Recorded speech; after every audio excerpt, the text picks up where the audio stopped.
Cette scène de l'Évangile, on l'appelle la scène du jugement dernier.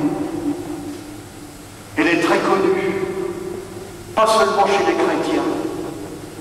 Elle est tirée du chapitre 25 de Saint Matthieu. Et certains croient ce chapitre tellement connu que je connais une paroisse de Nantes où un groupe s'est constitué pour mener des actions de solidarité. Et vous savez quel nom ils se sont donnés? Matthieu 25. Je doute malgré tout que cette référence soit parlante pour beaucoup.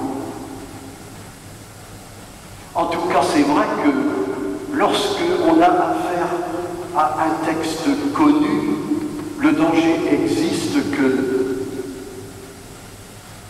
on n'y fait pas attention et qu'il perde un peu sa signification. Alors, j'ai essayé de relire cet évangile avec des yeux neufs et en le relisant, deux sentiments m'ont traversé. D'abord un sentiment de gêne et puis un sentiment de grand étonnement. Un sentiment de gêne d'abord.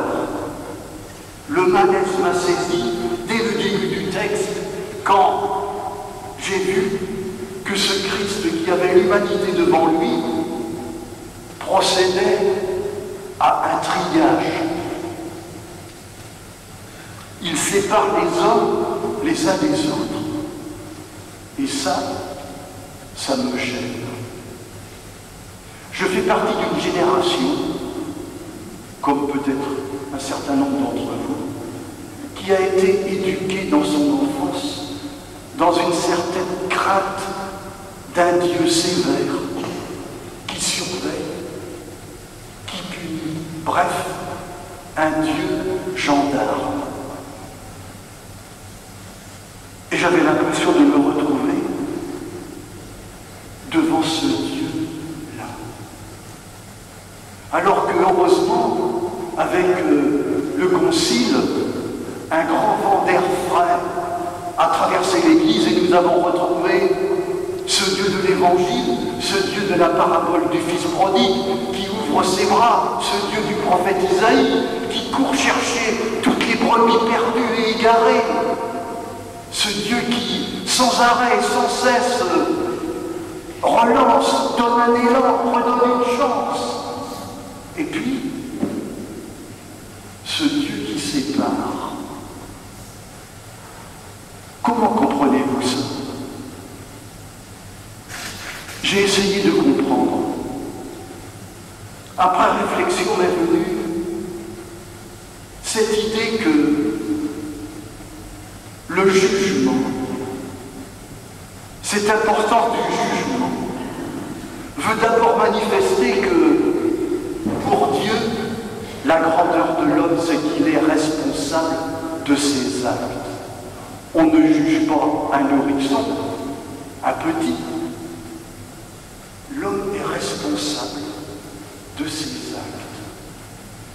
Et c'est vrai que Dieu offre son bonheur, pas automatiquement, mais à ceux qui y adhèrent. Son royaume, on n'y entre pas comme dans un moulin, porté, en se laissant porter par la foule. Non. Il y faut une adhésion personnelle. Notre Dieu n'est pas un Dieu bonasse, à qui on pourrait faire n'importe quoi sans que ça le touche et sans que ça le blesse. Notre Dieu, son bonheur, c'est d'entrer en relation avec nous, une relation de confiance personnelle à laquelle on adhère. Ce sentiment de gêne, un moment écarté, un autre sentiment m'a habité, c'est celui d'un très grand étonnement. L'étonnement de voir l'humanité entière rassemblée et autour du Christ. Ce rassemblement apparaît en bonne intelligence et c'est proprement incroyable. Comment est-ce possible un tel rassemblement dans une humanité qui n'arrête pas de se déchirer et de se bagarrer? Comment vous faites tenir ensemble, vous, des djihadistes avec des talibans, avec des occidentaux infidèles et mécréants, des Palestiniens avec des Israéliens? Comment on tient ça ensemble? Et ça a l'air pourtant d'être le cas dans cet évangile, cette scène du jugement dernier. Le plus incroyable, c'est que le Christ nous donne, si j'ose dire, sa recette pour faire tenir ensemble les hommes. Sa recette, c'est un geste d'une simplicité enfantine, un geste à la portée de tous, de n'importe qui, d'un tout petit comme d'un grand. Ce geste, c'est de s'approcher, de se rendre proche de deux groupes de personnes. Ceux qui n'ont pas de quoi vivre, affamés, assoiffés, nus, et ceux qui sont dans la solitude, à l'écart de tous, malades, étrangers, prisonniers. Pour le Christ, faire tenir des hommes ensemble est possible grâce à ce geste-là. S'approcher. Est-ce possible?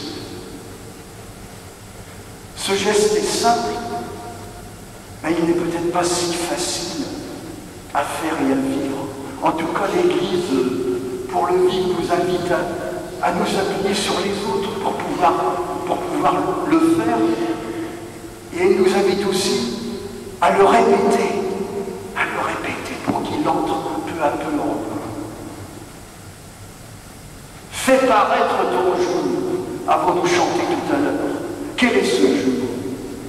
C'est le jour où les hommes tiendront ensemble avec le Christ.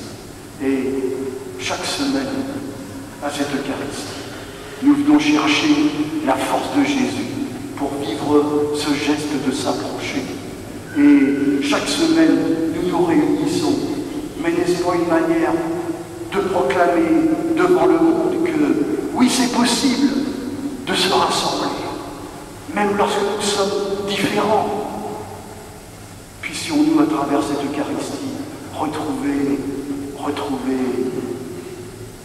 la force de Jésus, cette force de faire tenir ensemble des hommes si différents.